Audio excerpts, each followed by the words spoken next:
Bonjour Vincent Rousseau, merci de répondre aux questions de la chaîne YouTube UPR Aquitaine.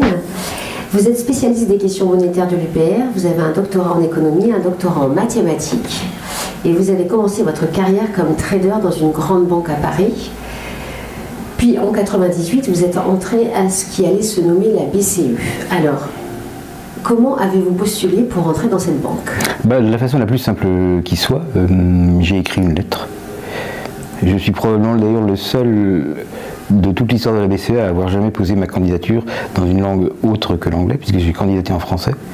Ça serait aujourd'hui rédhibitoire, une cause de rejet, mais à l'époque, ils n'étaient pas si stricts. Vous rentrez à 37 ans à la BCE? C'était 37 ans, oui, peut-être. Et vous y restez 15 ans? Oui. Et donc à l'époque, vous êtes très enthousiaste. Oui. Et vous dites, germanophone et amateur de la culture allemande, oui. Je suis donc parti m'installer en Allemagne avec beaucoup d'enthousiasme en imaginant que la monnaie européenne préfigurerait une véritable fusion entre autres pays, de l'Allemagne et de la France. Perspective grandiose qui me paraissait éminemment désirable. Oui, c'est tout à fait ça. J'imaginais que ça allait se produire assez facilement et sans même qu'on y fasse attention. C'est-à-dire qu'on avait au départ un peuple allemand et un peuple français, et puis d'autres peuples, un peuple italien, ceci, cela, et qu'à la sortie, mais relativement rapidement, donc de mon vivant, on n'aurait plus qu'un seul peuple. Il m'a fallu quelques années pour comprendre que ça n'arriverait jamais, même pas 15 ans. Je pense que déjà vers 2005, fait mon deuil de cette idée. Et vous, ça a commencé comment et techniquement Je ne sais pas comment ça a commencé. Je n'ai pas vraiment pris conscience du fait que ma foi s'érodait. Certainement le fait de vivre dans un environnement européen, avec tous ces pays, tous ces collègues européens, mais qui étaient avant tout des Italiens, des Allemands, des Espagnols, qui se pensaient absolument pas européens, si ce n'est de manière, comment dirais-je, en termes de slogan, de manière politique. Oui, ils disaient qu'ils étaient européens, mais enfin, ils se comportaient comme s'ils se percevaient eux-mêmes comme des Espagnols, des Italiens, des Allemands, et comme si personne ne prenait au sérieux l'idée de la possibilité d'un peuple européen. Et est-ce qu'il y avait des mélanges quand même? Mais des mélanges? Des mélanges, il y a des gens allaient ensemble à la cafétéria. Ah oui, bien sûr, c'est pas qu'on s'évitait, mais quand on se parlait tous, et c'était presque une question d'étiquette. On se parlait tous en anglais du moment qu'on n'était pas compatriotes. Et dans la langue locale du moment qu'on était compatriotes. Avec l'exception des Espagnols, c'est-à-dire que les Catalans et les Espagnols pas catalans se parlaient entre eux en anglais, bien qu'ils soient évidemment capables de se parler en espagnol. Et seuls les Espagnols se parlaient entre eux en espagnol, et les Italiens se parlaient en italien, et ainsi de suite. Les Allemands se parlaient en allemand du moment qu'il n'y avait aucun autre, ou alors un Autrichien à proximité, mais dès qu'un non-Autrichien, non-Allemand apparaissait dans leur cercle visuel, ils switchaient automatiquement et sans s'en rendre compte à l'anglais. Ouais. Donc l'anglais aurait pu devenir la langue européenne? Elle n'aurait pas pu le devenir pour la raison que ce n'était la langue natale de personne. Il est évident que pour qu'une langue soit une langue de travail pour un peuple, il faut que ce soit la langue natale d'une proportion appréciable de ce peuple. C'est un minimum. Or, personne à la BCE n'a pour langue natale l'anglais, sauf quelques informaticiens qui travaillaient, qui étaient venus du Royaume-Uni, qui n'étaient pas vraiment partie prenante du projet, quoi, parce que leur pays n'est pas dans la zone euro, ne croient pas en la zone euro, relativement eurosceptiques. Ils venaient parce qu'ils pouvaient faire leur métier d'informaticien à des conditions meilleures que s'ils étaient restés sur le continent. C'était pas du tout une question de... Donc eux, c'était à peu près les seuls à avoir comme langue natale, et c'était ceux qui ne comptaient pas. Donc dans vos conférences disponibles sur YouTube, vous dites sans vous y arrêter que la zone euro c'est 19 pays. Oui.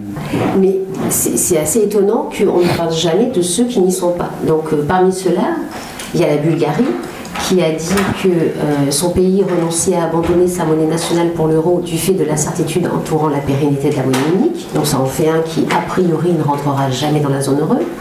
Il y a la Croatie, il y a la Hongrie qui a essayé depuis 2003 de rentrer dans la zone euro mais qui n'y arrive toujours pas et qui n'a pas de date prévue. Et puis la Pologne dont le Premier ministre a dit qu'il serait difficile de prendre une décision par rapport à l'euro tant que la zone euro n'a pas réglé ses problèmes et ses tensions intérieures. Et puis la République tchèque et puis la Suède qui de facto bénéficie donc d'une option de retrait, et puis le Danemark qui a eu aussi une option de retrait. Alors comment on peut parler d'Europe si les différents pays n'intègrent pas ou ne veulent plus intégrer la zone euro? Bah, on peut toujours parler d'Europe, ça n'engage à rien, mais le fait est qu'en effet, il ne faut pas s'attendre à ce que les pays que vous avez cités intègrent jamais la zone euro. En fait, je dirais, ceux qui n'y sont pas maintenant n'y entreront jamais. Donc ça fait au moins 8 pays. Et ceux qui y sont maintenant ne vont pas y rester pour toujours. Les sorties sont bien plus probables que les entrées. Et vous voyez quel pays sortir d'abord? Alors, je vois plusieurs pays sortir. Je ne sais pas qui va sortir le premier, mais j'envisage des sorties de pays pauvres comme la Grèce ou l'Italie. Mais j'envisage aussi des sorties de pays riches comme l'Allemagne.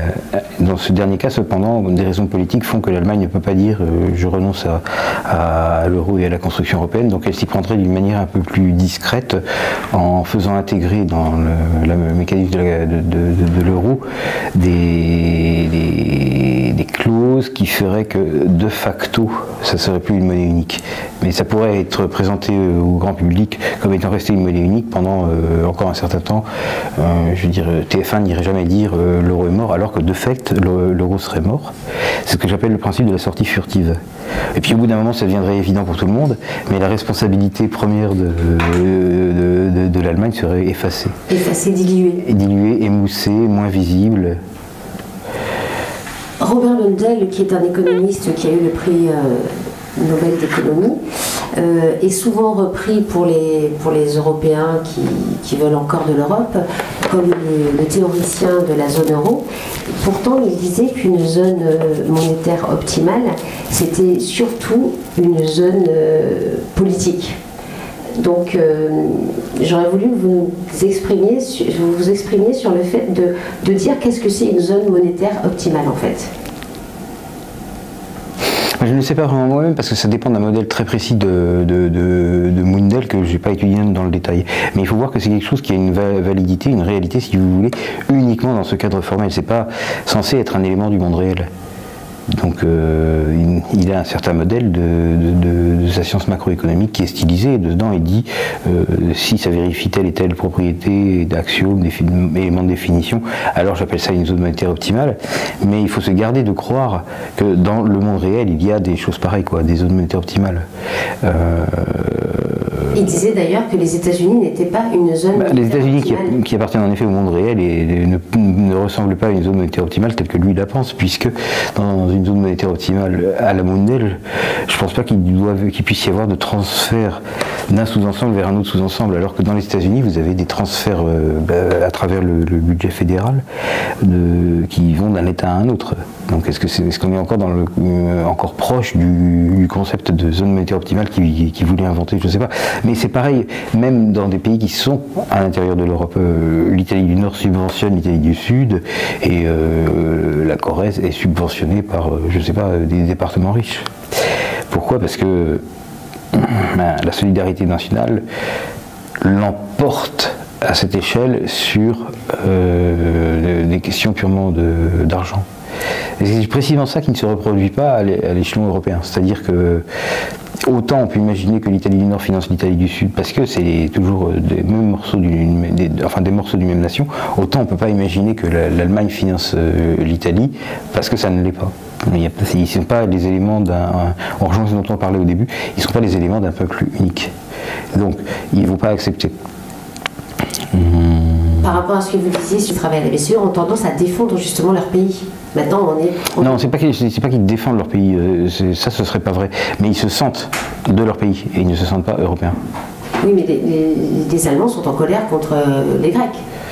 Là, je pense que ça s'applique à la population générale, pas tellement au sein des travailleurs de la BCE. Mais si vous prenez un Allemand dans la rue, il va être en colère contre les Grecs. D'accord, mais pas à la BCE, ça ne se ressent pas. Alors là, vous me posez une colle quand même, parce que si même ça se ressentait, je pense que ça serait bien masqué. Vous avez par contre le ressentiment qui n'est pas montré à la BCE est déjà montré par les employés, non pas de la BCE mais de la Bundesbank. Vous savez qu'il y a des travaux qui sont faits en commun entre toutes les banques centrales de la zone euro, généralement par téléconférence, parfois par rencontre au siège de Francfort. Bon, est assez manifeste que depuis 2010, nos collègues de la Bundesbank, enfin je dis nous, en imaginant que je suis encore à la BCE, les collègues de la Bundesbank ne font même plus semblant d'avoir le moindre enthousiasme pour le... Ils sont grincheux, plein d'esprit de contradiction, critique, et ce d'une manière systématique. C'est pas une question de telle ou telle personne. Mais c'est des collègues de la Bundesbank, c'est pas des collègues de la BCE. Les Allemands qui travaillent à la BCE sont pas comme ça. Ils se tiennent mieux, on va dire. En 98, donc, quand vous êtes rentré avec cet enthousiasme, vous parliez donc de fusion de deux peuples en quelque sorte. Oui, je pensais qu'en effet on allait fabriquer un peuple à partir de deux peuples, ou plus de deux peuples. Ou plus. Alors, qu'est-ce qui vous avait amené à penser à ça? Ah, pourquoi j'étais dans cette idée? Ben, je sais pas. Alors honnêtement, ça remonte à tellement loin que j'identifie mal d'où ça vient. Enfin, j'avais toujours imaginé que c'était comme ça, quoi. Qu'il était possible, comme ça, dans un acte volontaire presque prométhéen, de dire, ben voilà, nous sommes tant de peuples et nous décidons de devenir un peuple et ça marche. Alors, on peut dire qu'aujourd'hui, donc plus de 15 ans après, vous dites l'Europe est un mythe. Oui. L'Europe est un mythe nocif. Oui. Et l'indépendance et la souveraineté de la France sont en danger pressant. Oui. Donc, on passe comment d'un souhait de fusion? C'est très très logique. À partir du moment où vous remarquez qu'il n'y a pas de peuple européen, et qu'il n'y a pas donc de possibilité d'un État-nation souverain européen, une fois que vous avez remarqué ça, comme vous constatez qu'il y a quand même des transferts de souveraineté depuis, disons, la France vers quelque chose, mais que ce quelque chose ne va pas devenir un État-nation en lui-même, eh bien il en résulte que c'est une mauvaise affaire. Avant c'était une bonne affaire parce qu'il y avait une raison, un but précis. Mais si c'est pour rien, à ce moment-là, ça revient simplement à démanteler la souveraineté de la France pour rien, quoi, de manière gratuite. Et à ce moment-là, c'est plus justifiable, et non seulement c'est plus justifiable, mais c'est carrément nocif. On peut rêver à ce que la France serait devenue si elle ne s'était pas depuis des décennies embarquée dans l'extra-aventure de la construction européenne, je vous cite. Alors qu'est-ce que ça serait devenu la France? Ben déjà, on a perdu une demi-génération de croissance, à peu près 15 ans. Ça fait une demi-génération sacrifiée. C'est plus que ça d'ailleurs parce qu'ils ont régressé en fait. Nous sommes quand même, enfin les gens de mon âge et du vôtre sont quand même les premiers à vivre globalement moins bien que la génération de leurs parents, enfin que leurs parents. Au même âge, j'entends. Si vous comparez vous ou moi à vos parents ou mes parents, et ça sera une règle assez générale, vous vivez moins bien. Vous vivez moins bien non seulement au sens où vous consommez moins, ce qui serait qu'un moindre mal, mais vous êtes aussi moins protégé de toutes les façons possibles, vous n'avez pas de sécurité économique, vous n'avez pas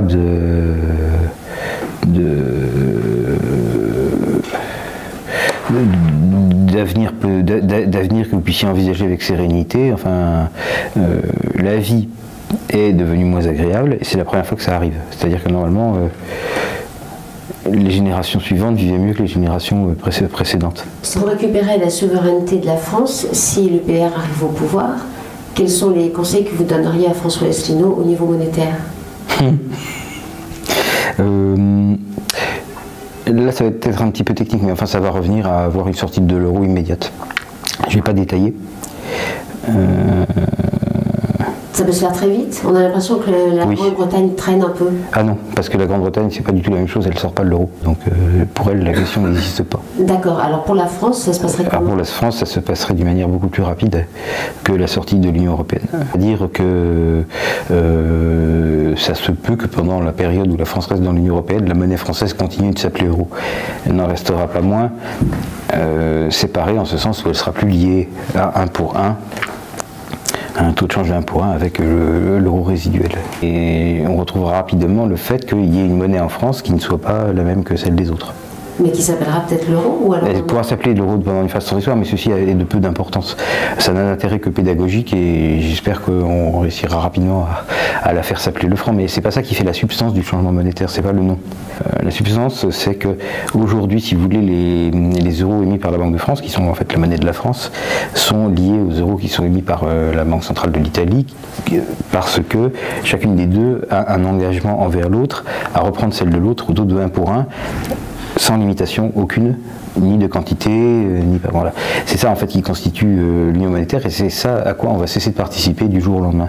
Ça veut dire que du jour au lendemain, la Banque de France ne sera plus tenue de reprendre les euros des autres au taux de 1 pour 1, et réciproquement bien entendu. Et voilà, ceci, ça ne veut pas dire que ça va se matérialiser par le fait que vous verrez tout de suite apparaître des billets avec marqué Banque de France, franc français dessus. Hein. Il peut y avoir une utilisation transitoire de billets euros qui auraient reçu un coup de tampon indélébile et inimitable qui les transfère, ça c'est déjà fait. Ou alors il se peut que la Banque de France possède déjà, et il serait responsable qu'elle ait prévu un stock de billets de ce qu'on appelle de secours. Il y en a par exemple en Allemagne et il y en avait déjà à l'époque de la guerre froide. Les Allemands avaient toute une gamme de marques de remplacement pour le cas où tout ou partie de leur pays aurait été envahi par l'armée soviétique. Et du jour au lendemain, donc il faut remplacer les billets marques de l'époque par des billets, par les billets de remplacement, quoi. Pas en dévaluant, mais en notant leur valeur à ceux qui y avaient eu jusque-là. Alors, il serait raisonnable de penser, mais ça n'est pas certain compte tenu du fait que nos dirigeants sont vraiment des oiseaux, que la France soit dans ce même cas. C'est-à-dire la Hollande, elle a très certainement un stock de billets de secours comme ça. Plusieurs autres pays de la zone euro, que la France ne l'ait pas fait, je crois que c'est pas le cas. Mais si c'est le cas, on s'arrangera en contournant la difficulté, en utilisant des billets euros. Enfin, je veux dire, s'il a vraiment oublié de faire un stock de billets de secours, ben, ce qui deviendra le stock de billets de secours, ce sera des billets euros avec un coup de tampon. Donc, ce qui va se passer, c'est que du jour au lendemain, vous n'aurez pas les nouveaux billets francs français. Mais ça sera quand même déjà le franc français même sans le nom. Et c'était en fait exactement l'image miroir de ce qui s'est passé en 99. En 1999, l'euro est arrivé. Mais tous les gens croient que c'est en 2002, parce que ce n'est qu'en 2002 qu'ils ont vu les billets.